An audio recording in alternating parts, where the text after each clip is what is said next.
Russia sent this ultimatum. It had like 10 points. Ukraine needs to be neutral. Ukraine needs to disarm. They need to denazify, all of these things. In December of 2021, as soon as I saw that and the United States rejected it, I still thought, war is 100% happening. This is actually one of the most humane wars ever. Like, comparing it to the conflict in Israel and Palestine right now, there's already been more civilian casualties within the first month already had more civilian casualties than the 2 years in Ukraine. So we are seeing that this is actually, the war in Russia and Ukraine is actually very humane. That is because Russia is very scared to lose the support of the whole rest of the world, because they've already lost the whole West in the first day of the conflict.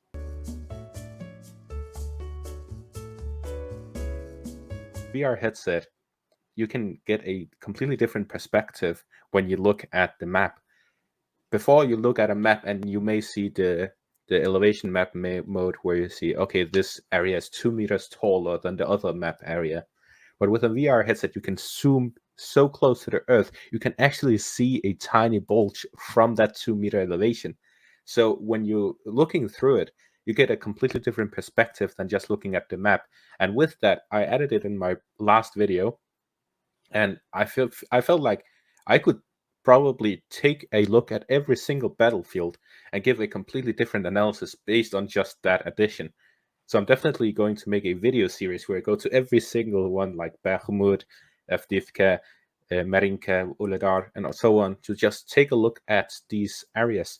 I don't know how to record directly from VR. If I figure that out, I may just do that. But so far, I'm just taking screenshots from when I'm using it and then trying to explain from that, because the screenshot isn't just as good. It's slightly worse than actually looking through the VR headset. So I'm hoping if I can stream through that, or actually a stream with the VR headset, that would be amazing, I think. So I'll have to check out how I can do that. Yeah, I feel like that would be better, because then you can kind of tinker with it and people give you some leeway because you're doing it live. Dude, that's awesome. So are you going to switch? Did you do it with a map overlay with like the front lines? No, I just use my normal map, and then I zoom in on the location I've taken the screenshot of, and then I show the screenshot like as a whole screen. Dude, that's kind of brilliant, honestly. What kind of VR headset did you get? HTC Vive Pro 2. So it's not like an Oculus, 50% off, like a Facebook Oculus. No. I think it's probably the best one out there. I've heard people compare that and the Steam one, saying they're about equally as good. Steam I makes really a like VR headset? Yeah, they have their own. Cool. Okay, so they compared the two. I don't know which one is better. I just bought this one because it was like 50% off for Black Friday. Oh, nice. So how much did you pay for it? Like $900, I think. Oh shit! Yeah. Normal price is like $1,500. You can get a decent laptop for that price, but I mean, if it's good, if it's nice and it works, it's probably worth it. Right? Yeah, I already got a laptop for when I travel. Yeah, I've had one for a couple years, but mine, it's funny though, because like mine was, well, I use desktop now, but my screen was shattered and it was a touch screen. So like as soon as the screen broke on it, like you can still see everything that's going on, but it like because the screen was broke, it detected like thousands of touches like per second. So the whole screen was just going crazy and it would just open up random apps. So I spent like 4 hours one day just like closing that stuff it was opening as fast as possible, and then trying to open settings so I could turn off like the touch screen part. It took me forever, but I eventually got it, and it actually still works. It's a nice laptop, but desktop is just so much better, especially when you're working with recordings or data, games, or whatever. But anyways, yeah, 100%. Let's go ahead and get started. Welcome everyone to the 4th episode of the Geopop Perspective podcast. It's where we're bringing on guests to comment on geopolitical matters such as the Ukraine war, various other things going on around the world from all different walks of life, all different perspectives. The hope and mission of this podcast is to get different opinions that are dancing all around one particular issue. So in the first 3 episodes, we got a pretty good pro-Western view of the Ukraine crisis, which had a kind of a gloomy outlook still. So I thought that was a very good perspective. Then we had a neutral perspective from Alex, History Legends, gave a really good podcast. And then we had kind of a pro-Russian lean perspective from Scott from Calibrated, which, is an American. It's not, supporting Russia. He just has more of, I guess you could say, more of a anti-support for Ukraine view. So a pretty good even distribution those first 3 podcasts. The guest today is Weeb Union. I'm sure a lot of you guys know exactly who he is. He does a similar thing to me. He reports on the front lines every day. Unlike me, I typically do 1 or 2 videos a week, but Weeb keeps up with what's going on. Is pretty good with the tactics, the locations of geolocations of things on the map, and he does a lot more in-depth and elaborate presentation than I do. So welcome, Weeb, to the podcast.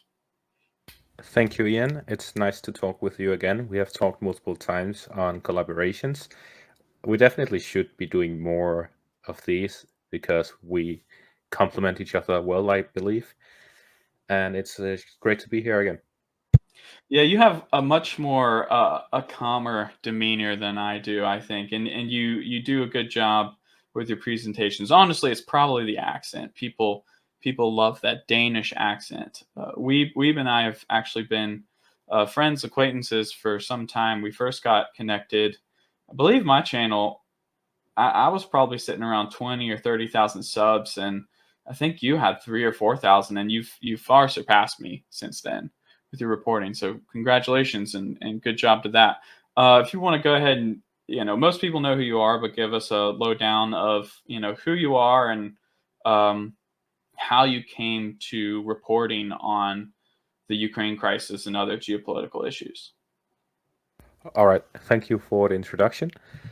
So yeah, my experience reporting on this conflict, actually, it's a funny story because I first started out following geopolitical matters when I was 15 years old, so back in 2015, 2016, thereabout, where I did a lot of reading for myself. I did a lot of Peter Zeihan and George Mearsheimer, mainly, but I also read a lot of other pieces. I read a couple books.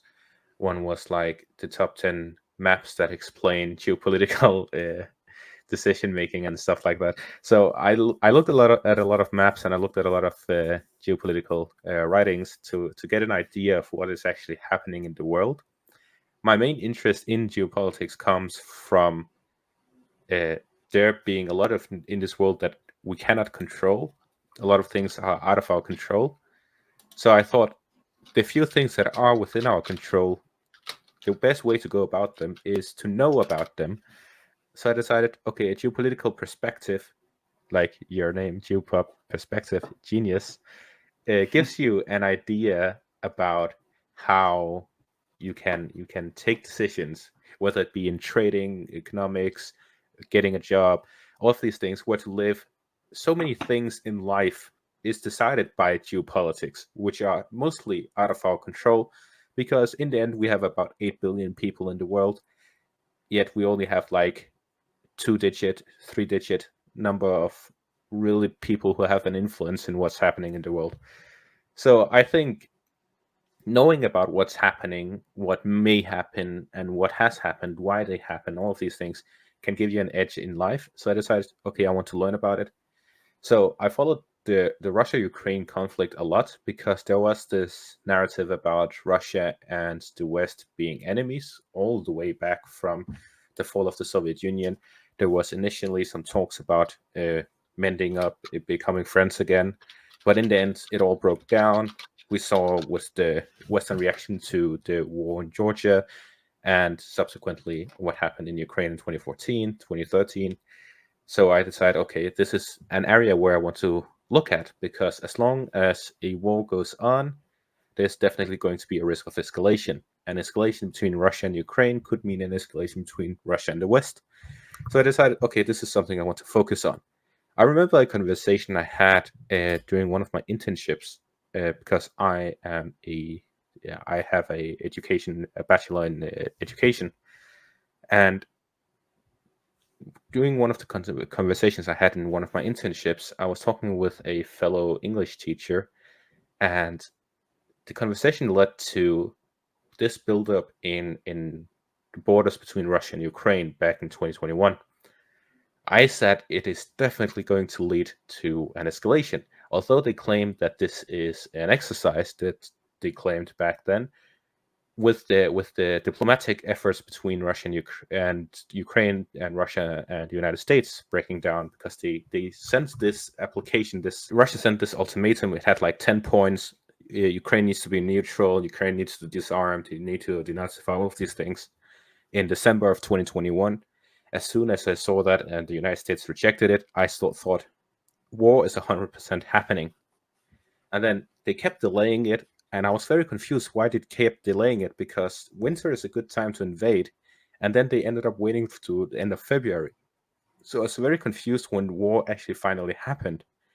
Although I was awake at 3 a.m. that morning, looking at the news live as it was happening, because I remember the day before, I believe a Western or United States official said, it's probably going to happen tonight. And then I had an alarm for like 3 a.m. So I stood up to watch it happen. And it just happened. And I was like, okay, it really is happening. How is this going to influence my life? All of these things. So I decided from that time onwards, I'm going to follow this as closely as I can, as I believe many people out there have taken the same decision, considering we are getting hundreds of thousands of views. I, on my channel, have now about 55 million views. And I see other YouTubers like our friend History Legends, he has like millions of views as well. He has grown to become a big channel that we all respect. Covering this conflict, we also see Military Summary, DPA, even the big pro-Ukrainian ones like Atarehi, Denis Davidov. They're getting millions of views, all of them. So I believe that there's a general interest in what is happening. The issue is this situation is so complicated. For someone like me, I'm young, but I've been following this conflict for about 6 to 7 years. Even then, it's very confusing to me what is actually happening, what's the power levels, all these things, because there's a lot of information that is hidden from us. So we have to make a lot of guesswork to actually get to reach a conclusion. There's also all of these complicated things that we try to simple down so as many people can understand it as possible, so that other people can make educated decisions. Because making an educated decision is, in my eyes, always better than guesswork. And I feel like that is the biggest issue that is causing this conflict. That is that people, whether it be in Russia, the West, Ukraine, many or most of them are making uneducated guesses as to what is happening and just listening to whatever's being said. So I want more people to be free thinkers. I want them to make educated guesses rather than just a random guess, because I believe at least that would be better. And therefore I try to simple it down and try to explain what's happening. Oh, yeah, I agree. I agree with you saying entirely. I mean, there's clearly a lot of interest in geopolitics now since this just started. And I mean, you're right. I think my channel, it's been a long time since I looked at like the total views, but I think earlier in the year it was somewhere over 10 million.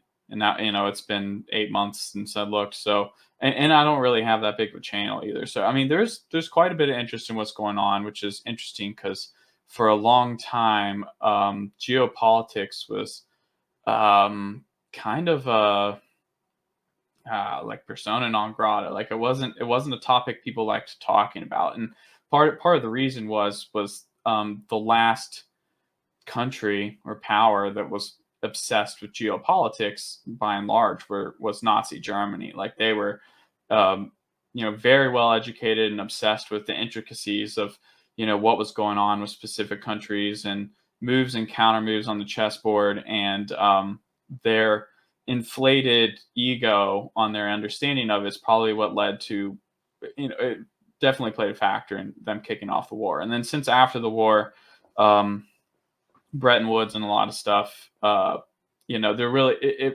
really hasn't been a big interest because there hasn't really been, there's just been the one power. It's just been America. And before that, when it was America and the Soviet Union, like it was an entirely different geopolitical situation than the world had ever seen. It was literally everyone in the world was on one side or the other. So yeah.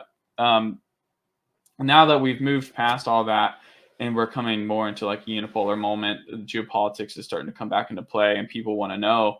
And I couldn't have said it better myself. The fact that there's 8 billion of us on the planet and there's only, maybe 1,000 people that have real influence and power over what happens. That's very well said.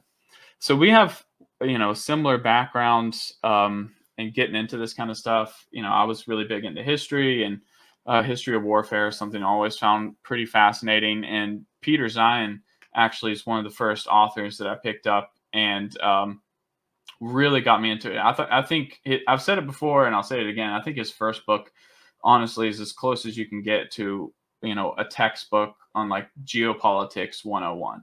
Like it's very well laid out in terms of like how it explains, the function between, people, like society, economics, geography, and technology. Really, it's, geography and technology, I think, were the two big ones. It's, really good book, really fascinating. I think he says, in terms of modern, Peter Zeihan does a good bit.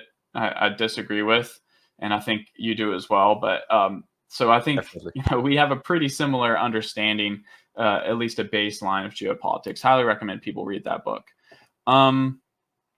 So you actually kind of touched on it, and I have some questions that I've come up for you myself, and some that members from the audience and Twitter, and actually some questions that my editor sent me. Some things I think you'll be able to answer for us. So in terms of the start of the war, beginning of the war, there's this, big talk on, especially the pro-Russian side, that the war is, NATO's fault. And it's one of the key arguments that John Mearsheimer uses, and which you've mentioned. Is very, very intelligent guy. And he makes a pretty good argument. So what do you think? If NATO didn't keep trying to push for Ukraine membership, do you think there would have eventually been a war between Ukraine and Russia? I think if I wanted to answer this question, I need to get some fundamental things first out of the way. So, from my understanding of the geopolitical situation with NATO, it is that there is a clear hierarchy, despite it being an quote unquote equal and free alliance that is defensive, everyone is equal, and so on. I think there's a clear hierarchy. And that hierarchy, I believe, is that the United States, due to its security interests, the security interests of the United States, the fundamental ones like protecting its borders and so on, it's very easy for them to do due to how isolated they are from the rest of the world. Anyone on the Americas, no one, even if all of the countries in the Americas, besides the United States, combined together, gather all their forces, they will not be able to deal with the United States. I don't think anyone would argue with that. The United States is more powerful than the rest of the countries in the Americas. That means any real threat to the United States comes from overseas. And these seas, the Atlantic and the Pacific Oceans, are huge. And the United States so far still has the strongest navy in the world. Not the biggest anymore, that's China now, but the United States still has the strongest navy in the world. So far, there's no real threat to United States security. They are completely taken care of. Europe, however, they do not have that safety of two oceans to each of its sides. It is much more at risk, and with the lack of natural resources, that is something else the United States has. The United States is self-sufficient in energy. It's self-sufficient in so many things. They lack a few things, which they import from abroad, but even if that was completely cut off, they would have no issues whatsoever. They would have just some smaller inconveniences. Europe, however, cannot function without the global trade system. So the United States is essentially above the world order. They do not require it to function. They do not have any real risk with the world order not functioning anymore. Europe, however, is heavily dependent on it. So with the United States taking on the position of governing this and protecting it, Europe is dependent on the United States because they cannot do it themselves. So I believe in NATO there is this clear hierarchy that the United States is above everyone else. And then there is a third-rate position in NATO. And I believe that is, for example, Ukraine. Those are NATO allies that are not a part of NATO. They are third-rate NATO members. They work and function and work together with NATO. They do everything with NATO, but they do not enjoy the benefits of NATO. They have no protection. For example, Ukraine was invaded. They are not a member of NATO, therefore there's no obligation to any of the NATO members to protect them. However, they are a NATO ally. Therefore, the whole NATO alliance, as well as other Western countries, have sent a lot of aid, military aid, economic aid, humanitarian aid to Ukraine. They took the refugees and so on. So there is still some benefits, but they do not get the clear benefits. But they Is there pay another a example? higher price. Do you have another example of Georgia. outside of Ukraine of a third rate? Georgia? Georgia. Okay. Would you consider say Japan or Australia to be third rate members? Definitely. As well as Kosovo. Mm. There are many examples, and all of these Yeah, there's a NATO enjoy the base same in benefits. Kosovo. They get NATO bases. They whatever they want. The biggest issue is that there's no NATO obligation to help them. The United States have given this obligation to help Taiwan, for example, Japan, South Korea. They have different alliances with these countries. But specific countries like Ukraine has no alliance defensive deals whatsoever. They had nothing except an agreement not to invade them. Like the United States agreed not to invade Ukraine. Well, that didn't really help them when they were invaded by Russia. Russia had an agreement with Ukraine not to invade Ukraine, but they did it anyways because they saw Ukraine's movements to be against Russian national interests. And therefore, that is why I started talking about the NATO and European national interests, because here's where the conflict starts. Russia is similar to the United States and Europe. It's somewhere in the middle. And the reason I say that is the United States is essentially self-sufficient in energy, and it can safely protect itself with the oceans to each side. Russia, however, is facing off against NATO in Europe. There's this direct confrontation. And the border between NATO and Russia is the North European plain, an open field, essentially. So Russia has no defense on its western border. The only defense it has is its army. However, about its national resources, they have more than enough. They are a net exporter of essentially every natural resource they own. They have so much due to their huge country. So there's a lot of interest in having what Russia has. But there is a way to get it. That is the Russian perspective. The Russian perspective is we have everything that we need and more.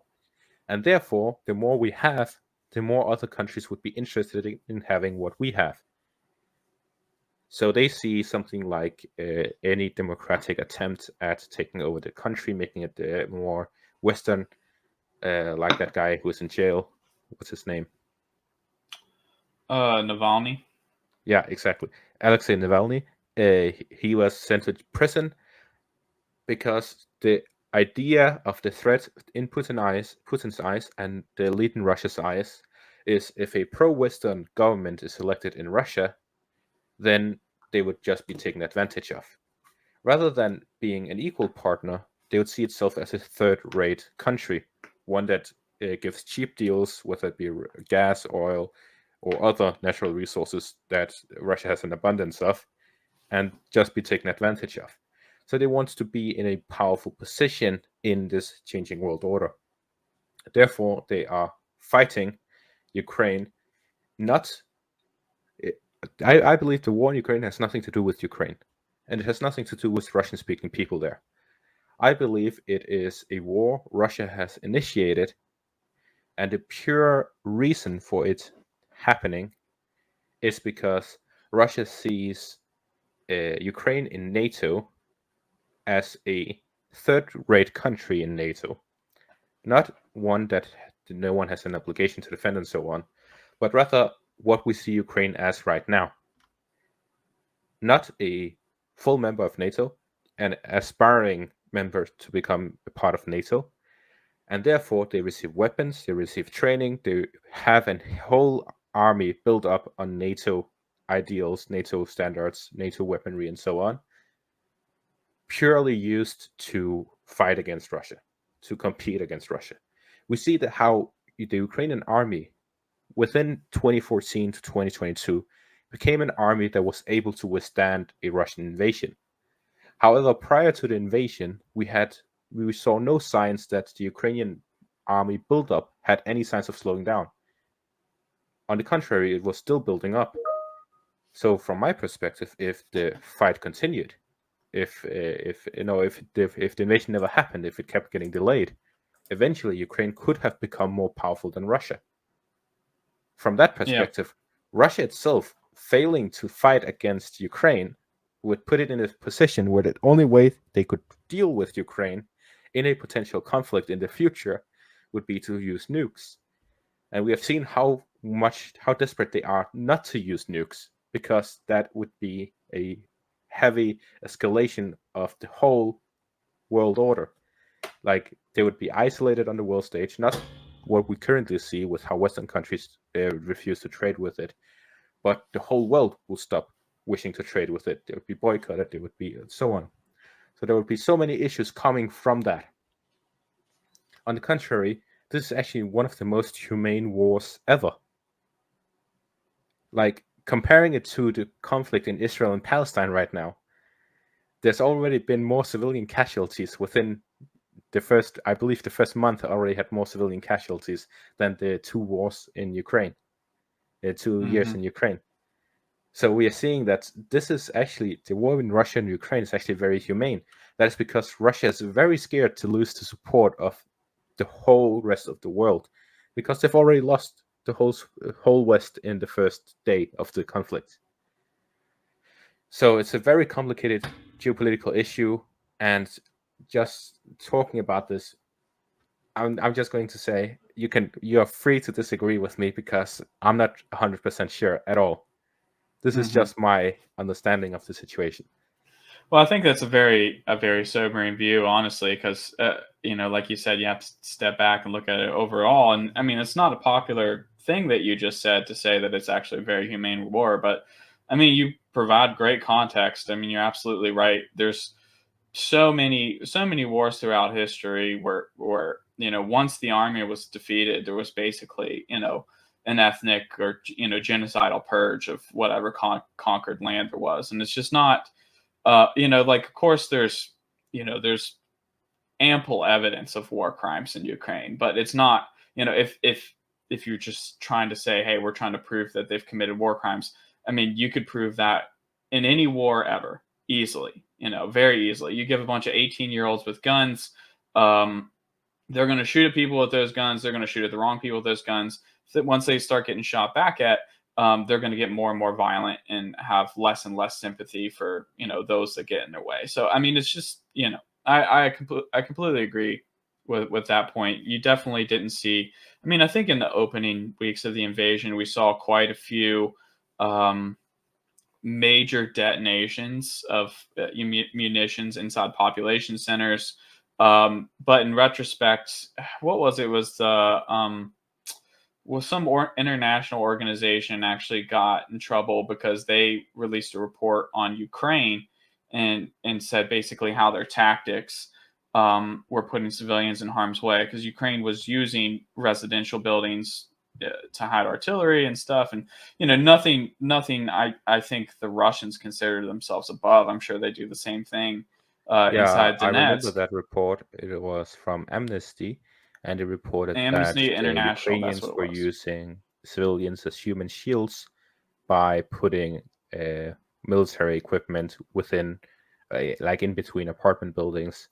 And for Right. sure, Yeah. that is something we also see on the Russian side, for example, in the city of Donetsk, where we also see Russian military installations there, whether it be DPR or Russian army Yeah. officially. And the So in the point end, of me as you bringing said, that up. Yeah, the point of me bringing that up is not to say that Ukraine's evil for doing that. It's just a point of like, well, I mean, that could explain some of these early bombardments of these civilian areas. Like when you look at it from a distance, it's like, oh, look at these apartment blocks that are getting shelled. But it's, what if that's the front line and troops are occupying those apartment blocks? It's really, there's a lot of nuance in these things, which is why I think people like you that give an analysis are very important to the information space. Response to what you were saying about European strategy in terms of resources, this is kind of dancing along the question that I'd prepared for you about Europe's motives and strategy in supporting Ukraine in this war. But something maybe you can clear up for me. If Europe is receiving a lot of resources from Russia currently, like we have these pipelines, Nord Stream pipelines, going from Russia to Germany to provide natural gas and cheap energy to Europe. Doesn't supporting Ukraine threaten their resource supply? What's the reasoning and the logic behind that? To talk about the motive and the strategy, I first have to talk about the interests of Europe. Because currently Europe is so united that it is difficult to say that they have different interests.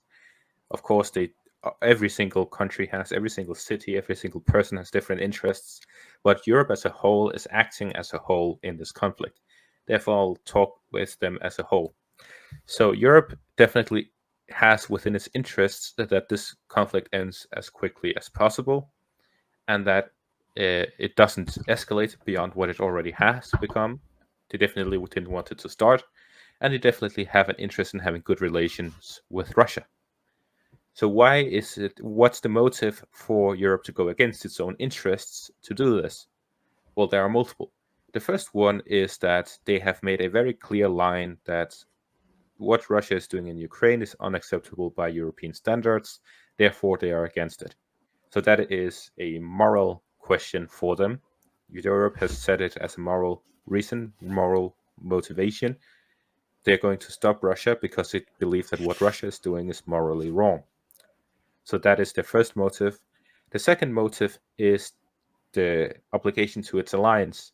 As I said, NATO has 3 rates. Europe is second rate, just standard NATO members. They have to do what the United States does, because without the United States, they end up in a major issue by itself.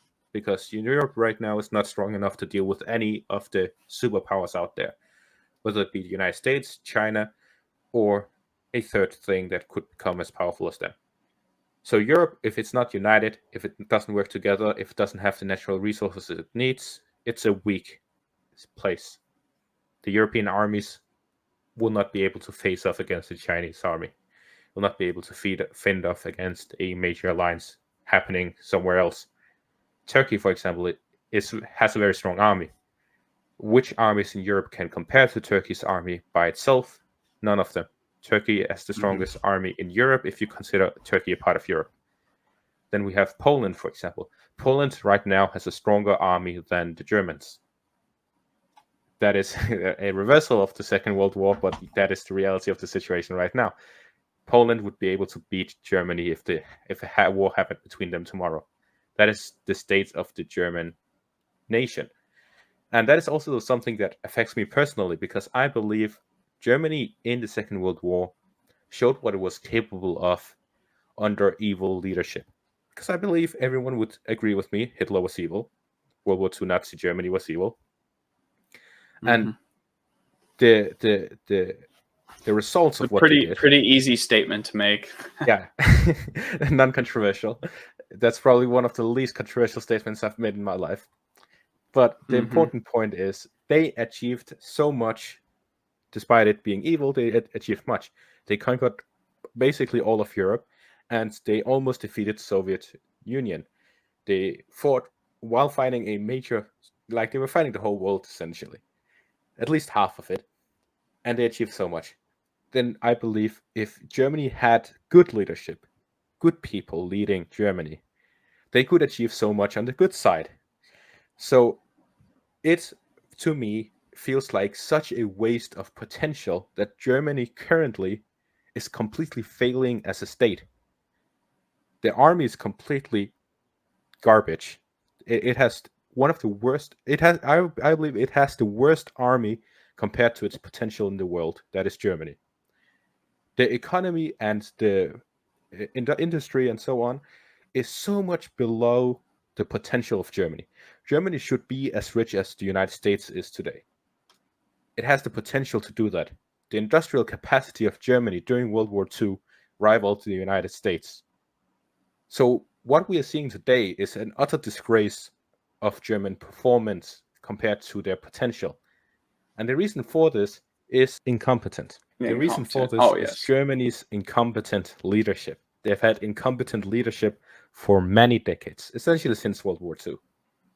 And I say, despite how evil they were, with the results Germany received during World War II, they had competence when it came to the matters that they were dealing with. Definitely not competent enough to actually win, or competent enough to realize how stupid they were doing what they were doing and how evil they were, but competent enough to achieve the military results they achieved. If World War II Germany was used for good instead of evil, then we could have been in a completely different world today. Maybe we would have already had colonies in Mars and so on. Maybe we could have had a cure for cancer. So many good things could come from a successful Germany. And that is just one European nation. The United Kingdom, France, Italy, Spain, even Denmark. All of these European countries have so much potential that is wasted. We have so much money in Denmark that it is insane, yet we are failing to use it to do more, like to live up to the potential we have. Yeah. So I believe that there's a lot of lost potential in Europe. And the reason for that is we continuously go against our own interests because we do not have a better system. We do not have something that works in our favor. So in the end, what we're doing is just we're at this kind of stalemate position since the 90s, I believe. We have not had major success in Europe. And essentially, we're in Japan's position in the 70s. They did well, they had a great time, and then suddenly it all stagnated. And since then, they've had this stagnation. And that is Europe right now. Low birth rates, low fertility rate, a lot of lost potential, and now a huge energy crisis due to the war between Russia and Ukraine, where we have picked a side based on moral positions and based on something that goes against our interests. So the people that would disagree with what you just said would cite things like, we'll look at economic growth and look at living standards. Like when you say, German leadership's incompetent, in terms from a more corporatist view, in terms of the things they create, the money, the tax revenue. Germany's done very well, but are you essentially saying that like these people are too narrow-minded? They're focusing on making people happy while they're alive rather than focusing on the bigger picture for their nation. Exactly. Essentially, that you sum it up pretty well. The politicians keep delaying issues so someone else has to deal with it. Like when COVID first came in 2020 to Europe, the idea was to fix the here and now at whatever cost. So we got these lockdowns, we got all of these things. They ended up giving economic issues that was then built up with the war in Ukraine. So we took a lot of loans, we did a lot of things, and suddenly the economy wasn't doing that well. We had 10% inflation, and income wasn't living up to that, and so on. So they added a bunch of quick fixes, like taking a bunch of loans, and then suddenly we were still doing okay. Then we're now dealing with the consequences, with inflation, with what the Danish government keeps calling a very conservative budget, so that we can pay back $150 billion of loans every year. No, wait, there's $20 billion. I have to convert it into Danish crowns and so on. But yeah, essentially, so we are now dealing with the consequences. But the good thing about the current government is that they're dealing with the consequences as soon as they're able to. But other governments, other countries tend to delay these issues. For example, Germany, instead of fixing the energy situation, they import energy for higher prices, which ends up increasing the loans they have, and exporting industry. So instead of building things in Germany, they export it to Romania, they export it to Hungary, they export it to third world countries. This has long-term issues for Germany because you say economic growth. The economic growth comes from office works. It comes from more service-oriented provision. So service pays more than industry.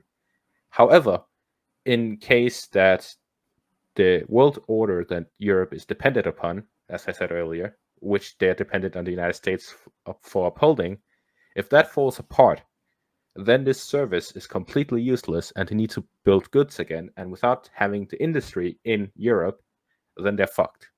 That is just clear, plain as day. That is the results if they remove all the industry, have no energy, have no natural resources, only provide services. But in the end, services will be useless if they do not have any products. Yeah. That's a very knowledgeable perspective of it. So I generally would have a pretty long response to that, but I want to be mindful of time. I don't want to take too much of your time. Probably try to keep this around 45, 50 minutes. So I have two quick questions for you, just so the audience can get a bit of taste for your analysis on the Ukraine war. And it's basically the same question in two different ways, but what's the overall strategy you see on the Russian side to fulfill their set war goals? And then the counter question to that is what's the counter strategy that you think Ukraine is implementing to counter the Russian strategy? So, if you want to hit the first one first, and we can switch to the second one. All right. So the strategy is I would have to answer this question in the short term and in the long term. So in the short term, what we're seeing is that it is switching more to Russia being on the offensive, and Ukraine being on the defensive. I have a recap map where I take the recap of all the territorial changes, and November is the first month. October was actually okay. Let's start with September.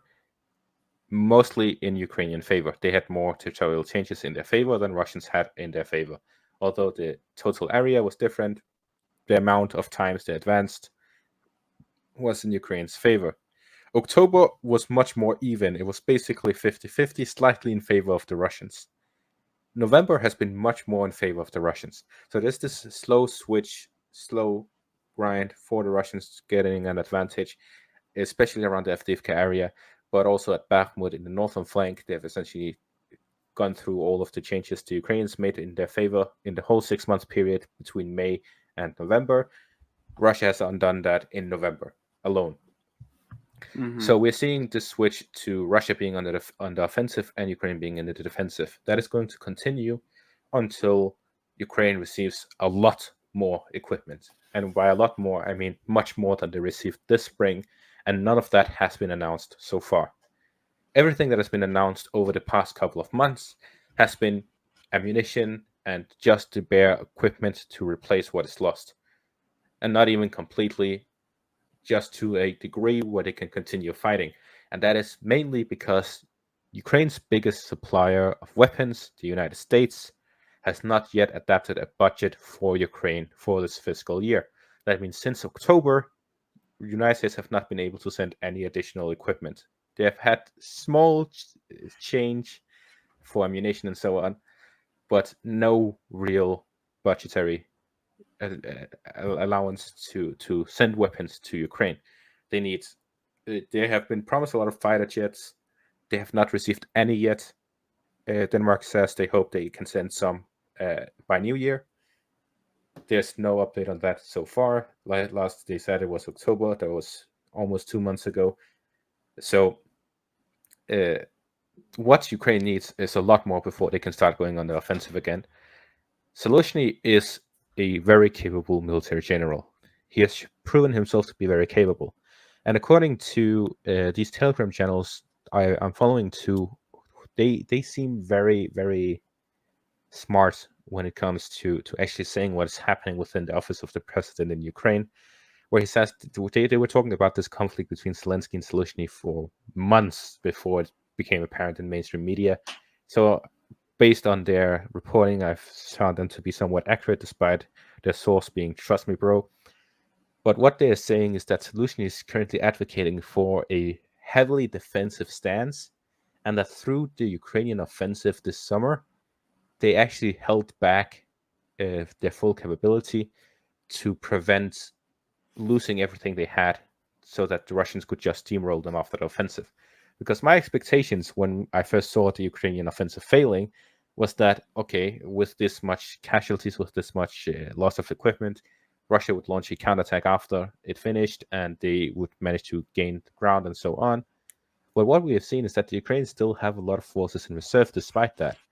And I believe that the reason for that is Zelensky didn't completely believe that the offensive would succeed.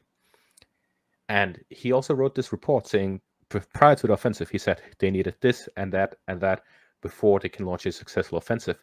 And it didn't even get a fraction of it. They got like 20 or 30% of what he asked for.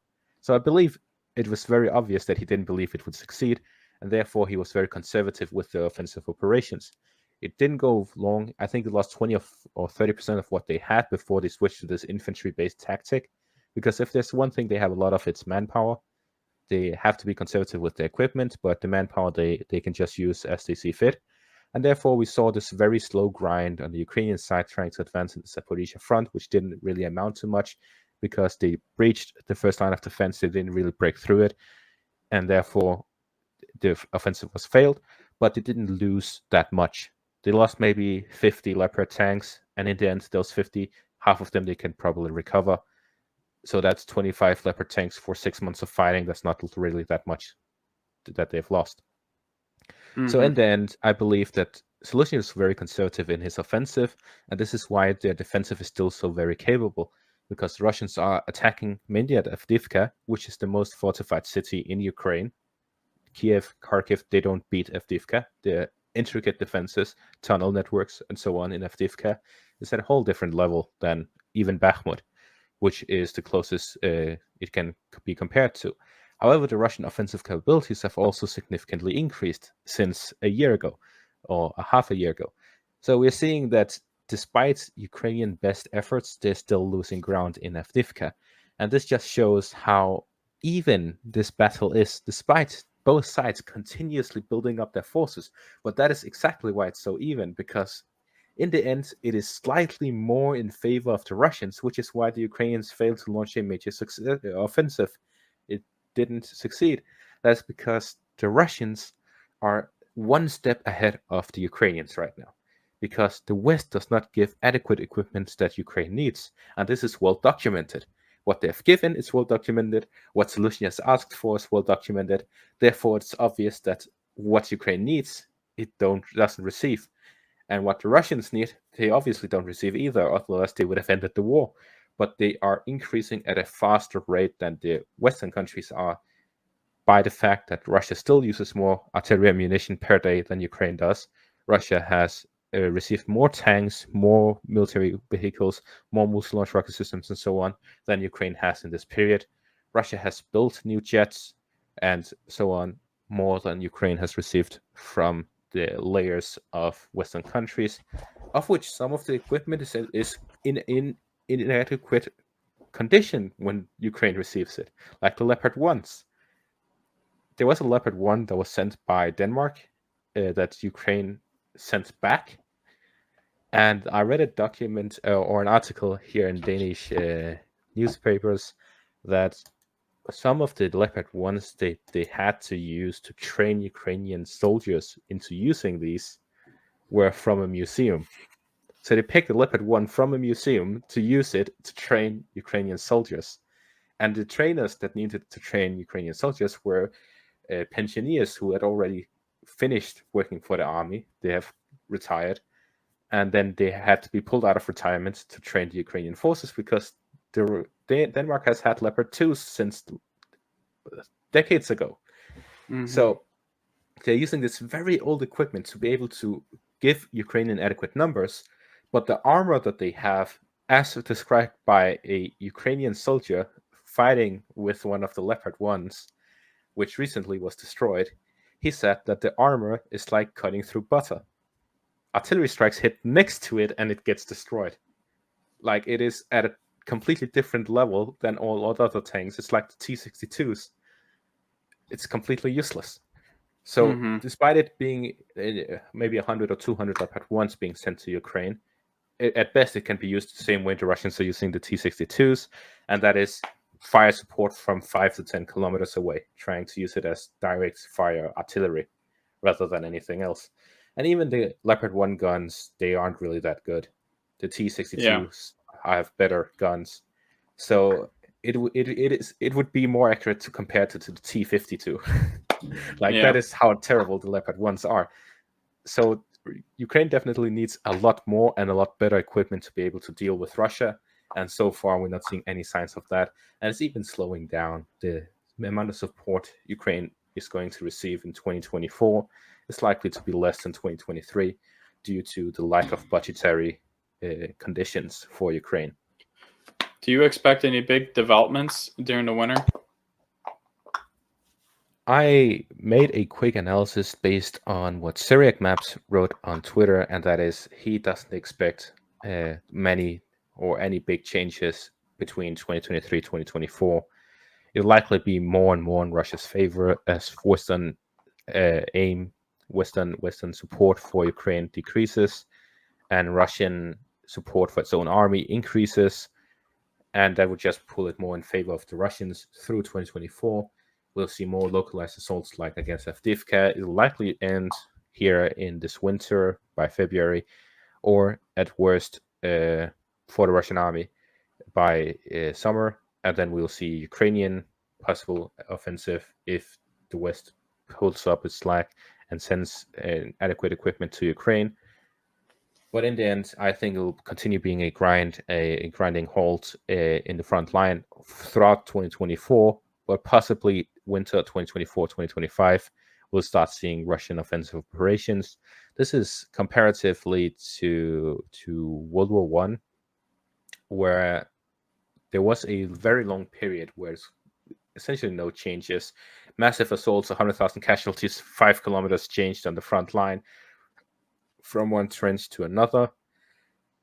But towards the end of the conflict, when Germany clearly couldn't take any more dealing with that many countries at the same time, the casualties increased significantly and the territorial changes increased significantly towards the end.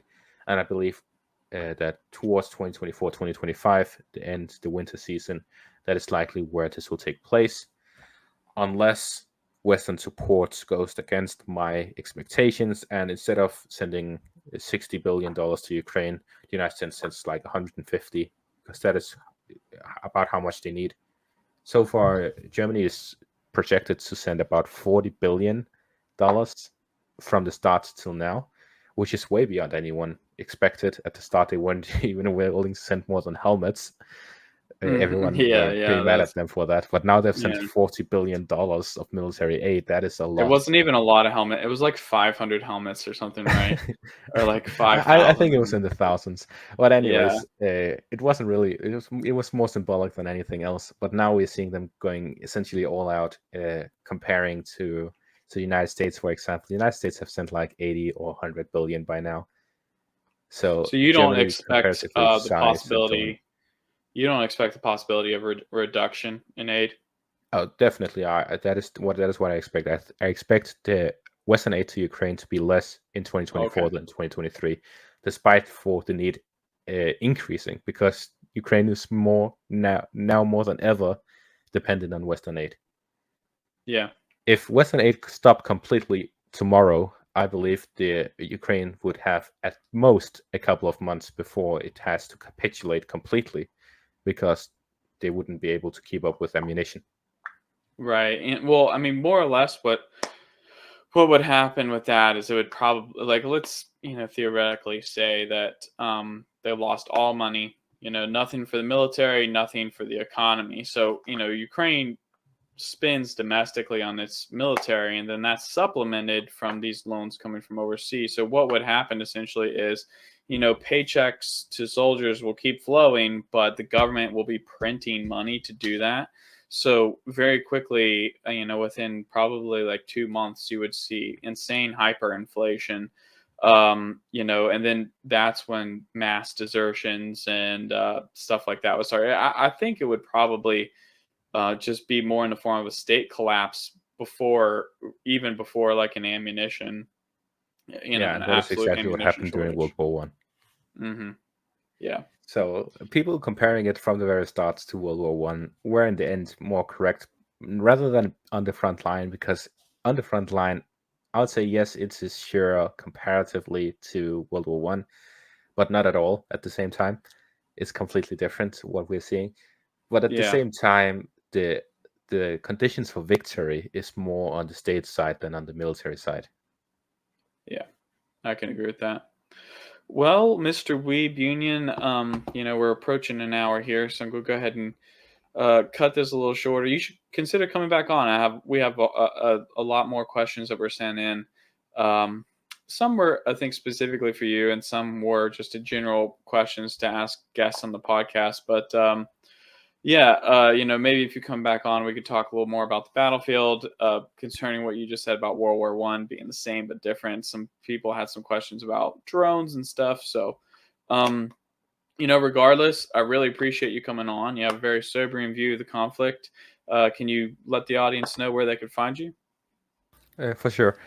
Thank you for inviting me. It has been great. It's been fun and interesting. Good questions for sure. And I feel like either I'm just that smart, or maybe if you were more like a devil's advocate, challenging more of my views, because I feel like what I'm saying uh, isn't really that 10 out of 10. So I feel like I could probably improve it, having someone to discuss with. So maybe if that was added, but definitely a great format and very great to be here. If you want to find me, I have a YouTube channel. I have also a Twitter and Telegram. Although I'm just mostly active on YouTube, Twitter and Telegram is more like Twitter is basically me advertising for my YouTube, and Telegram is just all my sources. So if you want to see my sources, you can go on Telegram, and that is all I have. All right, I appreciate it. Hopefully, we'll see you again. For sure, for sure. Thanks for inviting me, and see ya.